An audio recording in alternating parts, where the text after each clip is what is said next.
Saya ingin sampaikan yang penting-penting. Dulu saya ngaji Sahih Muslim, Pak. Di Sahih Muslim itu kan ada hadis tentang hari kiamat.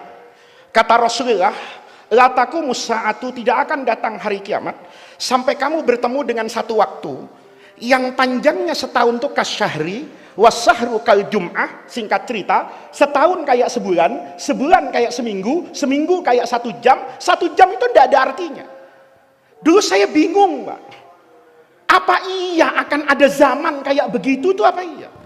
Ternyata hari ini kita ngerasa kan, tahu-tahu presiden ganti. Loh, Pak Jokowi itu ternyata udah 10 tahun. Rasanya baru kemarin Ramadan, tiba-tiba Ramadan lagi. Baru kemarin ketemu dengan si A, rasanya sudah cukup lama, tapi perasaannya kayak baru kemarin. Saya tanya sama guru saya, kata saya, guru, kalau ini pakai pendekatan logika, hadis ini bertentangan dengan ilmu pengetahuan loh. Kenapa? Waktu itu kan bergantung dengan putaran bumi, Pak. Logikanya, apa-apa semakin lama dan semakin tua, itu akan semakin lambat, bukan semakin cepat. Kalau hari semakin cepat, kan berarti perputaran dunia ini harusnya lebih cepat. Tapi sekarang harusnya lebih lambat, karena bumi semakin tua. Kalau semakin tua, semakin lambat. Bener nggak, Bu? Bu, apa-apa semakin tua itu semakin lambat, bukan semakin cepat. Kalau nggak percaya suaminya, Bu, suami ibu semakin tua itu semakin cepat apa semakin lambat? Semakin lambat. Ngaji, kenapa ketawa bapak ini? Kan betul, dulu suaminya masih umur 25 dipanggil Mas, langsung loncat depan istrinya. Sekarang Mas, setengah jam baru datang. Kenapa? Asam urat sama rematik, kan begitu. Harusnya semakin tua semakin lambat. Tapi kok Rasulullah bilang semakin tua nanti semakin cepat. Saya bilang sama guru saya, enggak masuk akal ini. Karena waktu itu enggak beda. Hari ini, kemarin, zaman Pak Harto, zaman siapapun, sehari itu yang 24 jam. Mengapa kok bisa cepat? Kata guru saya, maksud Rasulullah, yang cepat itu bukan fisiknya, tapi waktu itu kehilangan barokah. Betul kan, Pak? Sekarang ini hidup kita ini kehilangan barokah. Ilmu tuh hebat, tapi tidak ada berkahnya. Buktinya di Jakarta itu ada orang ahli hukum kena hukuman. Itu tidak masuk akal itu. Ada hakim agung di Mahkamah Agung, ada ketua Mahkamah Konstitusi, itu benteng hukum Indonesia, puncaknya para hakim, ditangkap, diamankan. Orang yang biasa menghakimi dan menghukumi malah kena hukuman. Bener nggak? Nih enaknya kiai yang nggak pernah jadi tim sukses tuh pidatonya begini, Pak. Jadi enak ini ya, kiai yang nggak ada warnanya itu enak, kecuali warna NO itu ya enak. Saya alhamdulillah nggak punya dokumentasi foto, Pak. Tidak dengan Jokowi, tidak dengan Prabowo, tidak dengan Anies, tidak dengan Ganjar. Alhamdulillah rekor itu saya pegang. Saya dengan Gubernur DKI tanya Mas Pram, ya hanya sekali saya hadir. Lainnya saya bilang, Pak Gubernur, saya dukung lahir dan batin, tapi kalau saya harus mengkampanyekan orang, mohon maaf lahir dan batin 1000 tahun sebelum Lebaran. Itu makanya pidatonya enak ya. Kalau tim sukses itu biasanya pidatonya itu agak-agak tertahan, Pak, di tenggorokan gitu ya. Nah, ini bapak-bapak betul, yang hilang itu ya barokah, barokah ilmu. Kiai sekarang hilang barokahnya. Kalau di sini mungkin masih bagus, Pak. Kalau di Jakarta, walaupun majelis zikir itu ada EO-nya, ngundang kiai mau zikir. Kalau kita zikir itu tarekat, ya, mursyidnya jelas. Kalau di kota besar itu banyak mursyid-mursyid baru, Pak. Kalau diundang tuh nanya, zikirnya nanti berapa lama? Kalau bisa sejam, kiai. Pakai nangis enggak? Pakai, kiai, kalau bisa. Oh, kalau pakai nangis 50 juta. Lihat ya. Kalau enggak nangis, kiai, ya diskonlah separuh 25 juta. Coba lihat. Apa ada sekarang zikir yang kemudian mendatangkan keberkahan kalau basisnya transaksi ekonomi? Nah, alhamdulillah. Saya karena nggak dapat aja Pak, makanya berani ngomong begini. Kalau saya dapat, saya nggak ceramah kayak begini Pak. Nah, ini Bapak Ibu sekalian, penting sekali bahwa yang hilang hari ini itu adalah keberkahan. Maka berkah ini, saya mudah-mudahan 15 menit bisa selesai. Berkah itu yang paling penting dalam hidup. Dan berkah itu tidak melihat aspek lahiriah siapapun. Orang itu aspek lahiriahnya tidak ada, tapi benar jalan hidupnya, dia hebat. Dia salah jalan hidupnya, punya apa-apa, itu kalah. Ini kalau pakai ihya sampai jam 2 Kiai Hamim. Tapi kalau pakai cerita 5 menit selesai. Dulu ada santri datang ke guru sufinya, Imam Ibrahim bin Adham di Irak. Kata muridnya, guru tolong doakan saya. Biasa kan, santri datang ke kiai minta doa. Maka kata kiainya, kamu mau doa apa? Kata santrinya, doa generik guru, doa biasa. Apa doa biasa? Kalau sakit minta sehat, kalau miskin minta kaya, kalau bodoh minta pintar, kalau janda, janda yang tidak punya pasangan, itu doanya cuma satu Pak, Allahumma payu, Allahumma rabbi, Allahumma payu, Allahumma rabbi. Betul. Pak Wali, Pak Bupati, Pak Prabowo, kemarin itu wiritannya yakin cuma satu, Allahumma menang, Allahumma jadi, Allahumma menang, Allahumma. Biasa itu. Kiai juga begitu doanya. Kata santrinya, ya doa standar guru. Kalau saya miskin tolong doakan saya kaya, kalau saya bodoh doakan alim, kalau saya sakit doakan sehat. Kata Ibrahim bin Adham, salah nak. Doa itu bukan minta kaya, doa itu bukan minta hebat, doa itu minta barokah. Kata santrinya, saya tidak percaya barokah guru, karena nanti siang saya makan nasi. Kan tidak bisa Pak Wali kita makan barokah. Ya, pintu tol tadi itu dari Surabaya ke Malang itu ternyata dibuka sama supirnya Kiai Hamim itu pakai e-money Bank Mandiri. Saya pikir tadi pakai sholawat Fatih. Ya, mungkin Allahumma sholli ala Sayyidina Muhammadin al-Fatih, terus gerbang tol kebuka gitu. Enggak. Yang bisa buka gerbang tol itu ya e-money-nya Bank Mandiri. Kata muridnya kayak gini, guru, saya tidak butuh berkah, saya butuh kaya, saya butuh pangkat, saya butuh jabatan, saya butuh ilmu. Kata gurunya, jangan nak, hidup itu yang paling penting barakah. Kata muridnya, apa buktinya guru? Nih, enggak pakai ngajinya, enggak pakai kitab ini.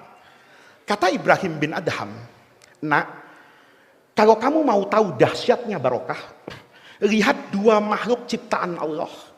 Kamu lihat ini dengan baik dan benar, maka kamu nanti hidupmu akan penuh dengan kebaikan. Kata santrinya, apa yang harus saya lihat guru? Kata gurunya, lihat dua makhluk ciptaan Allah. Satunya kambing, satunya anjing. Nenak, karena di Ganjar ada anjing banyak, kambing juga banyak.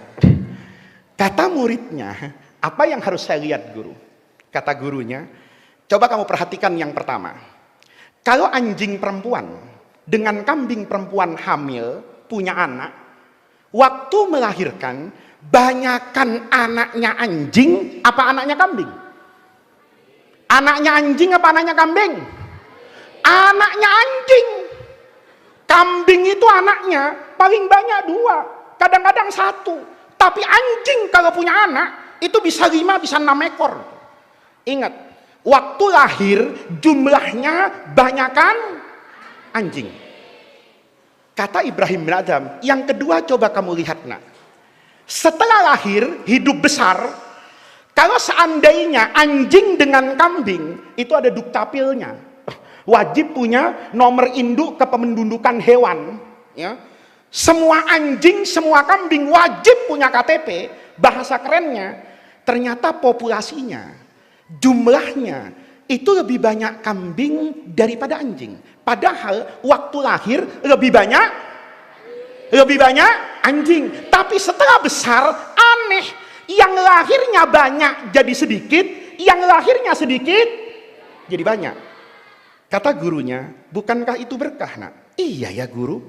Kata gurunya bukan cuma itu. Yang terakhir coba kamu perhatikan. Unik. Anjing itu lahirnya banyak, tidak mati-mati karena tidak dimakan. Kambing itu lahirnya banyak, tiap hari mati. Ayo coba lihat di Malang ini. Setiap hari yang mati banyakan anjing apa kambing? Kambing. Buktinya pesantren Raudhatul Ulum ini bikin haul. Yang mati kambing, bukan anjing. Buktinya apa? Saya masuk ke rumah Kiai Hamim tadi sama Pak Wali Kota dan Pak Bupati. Kita disediakan nasi mandi kambing. Saya belum pernah datang haul atau maulid, panitia bilang, Gus, kali ini masakannya sangat istimewa, kami bikin nasi mandi anjing dada. Semuanya kambing. Coba lihat ini. Hari Raya Idul Adha, begitu masuk awal Dzulhijjah, itu kambing galau. Anjing tenang. Ada ibu-ibu nih hamil di Malang, apalagi hamilnya besar. Kata anjing, Masya Allah, ini ibu perutnya besar sekali nih. Ini kalau di dalam perutnya ada bayi laki-laki 2 lahiran, saya mati berempat, kata kambing. Bener enggak? Karena perempuan kalau hamil melahirkan anak, ada sunnah namanya akekah. Kalau bayinya laki, sunnahnya motong kambing 2. Kalau bayinya kembar 2, berarti motong kambing 4. Itu ada ibu-ibu hamil jalan-jalan, itu kambing kena mental, kata Gen Z itu. Kenapa? Masya Allah, ini lahir mati saya. Coba ada tukang sate dari Gondang Legi sampai Malang, tanya nanti sore, Pak, ini sate anjing apa sate kambing? Pasti jawabannya kambing. Berarti yang mati tiap hari kambing. Lahirnya sedikit, dagingnya dimakan orang sedunia, mati mungkin tiap jam, tapi jumlahnya banyak. Sementara anjing itu lahirnya banyak, dagingnya tidak dikonsumsi oleh mayoritas orang di dunia. Anehnya jumlah populasinya itu tidak pernah, kata dokter hewan, melebihi dari 1/4-nya kambing. Dengar kayak gitu, Ibrahim bin Adham bilang, bener guru, ternyata berkah itu ada. Buktinya yang namanya kambing itu dapat berkah, lahirnya sedikit, mati tiap hari, tapi banyak. Maka pertanyaannya, kata muridnya, apa rahasianya guru? Kenapa kambing yang dapat barokah bukan anjing? Kata gurunya, sebelum sampai ke sana nak, kamu dengarkan apa yang akan saya katakan. Kambing itu dapat barokah, anjing itu kehilangan barokah. Padahal kalau dilihat dari aspek lahiriah kemanusiaan, itu yang namanya kambing mesti kalah sama anjing. Kata muridnya, apa maksud guru? Begini nak, kata gurunya, coba kamu pikirkan, manusia itu dalam hidup dihormati itu karena apanya? Manusia itu kita hormati orang itu karena apanya? Kata Ibrahim bin Adham, yang pertama biasanya karena nasabnya. Ya, ini kan lagi ribut nasab ini Pak, ya kan? Nasab itu kan bukan cuma habaib, kiai juga nasab. Ya. Orang itu dihormati biasanya karena nasabnya. Yang kedua karena ilmunya. Ilmunya hebat, dia dihormati. Yang ketiga biasanya karena tampangnya. Kalau cantik dihormati, kalau tampan dihormati. Kata Ibrahim bin Adham, tidak usah lebar kemana-mana. 3 ini saja kita adu. Mana yang lebih hebat antara anjing sama kambing? Yang pertama nasab. Ya, di Gondang Legi ini kan belum pernah kan belajar nasab kambing sama nasab anjing. Ya, ributnya kan nasab Ba'alawi aja kan, ya kan? Ya, tidak pernah kan belajar nasab anjing sama nasab kambing. Ibrahim bin Adham nanya, orang itu dihormati karena nasabnya. Buktinya apa? Saya dengan Kiai Hamim. Saya dulu Pak ikut Kiai Syukron kayak tadi diceritakan itu di Lerboyo. Saya dulu di depan. Padahal di kanan kiri itu kiai semua. Banser itu mendekat, mau ngusir saya. Ini anak kecil kok di sini. Ansornya jawab, Gus. Kalau sudah Gus di Jawa Timur itu Masya Allah sudah kayak tanpa aturan. Apalagi Lora di Madura, itu Masya Allah, mau nikah kapan saja, itu bisa. Alhamdulillah saya Lora Jakarta, jadi istri saya itu tetap satu Pak, saya ahli tauhid ini. Lihat, bapak-bapak, nasab itu penting. Kadang-kadang orang tuh dihormati karena nasabnya. Maka pertanyaan Ibrahim bin Adham, coba kamu perhatikan, mulia mana? Nasabnya anjing, apa nasabnya kambing? Kata muridnya, saya tidak tahu guru. Kata Ibrahim bin Adham, kalau diukur nasab, maka kakeknya anjing itu lebih mulia daripada kakeknya kambing. Kata muridnya, kok bisa begitu guru? Iya, karena anjing itu ada yang hidup di dunia tapi masuk surga Pak.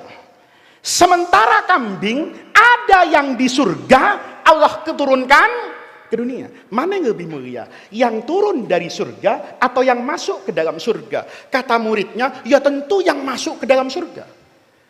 Kata Ibrahim bin Adham, kakeknya anjing itu masuk surga, tapi kakeknya kambing itu keluar dari surga. Kata muridnya, yang mana guru?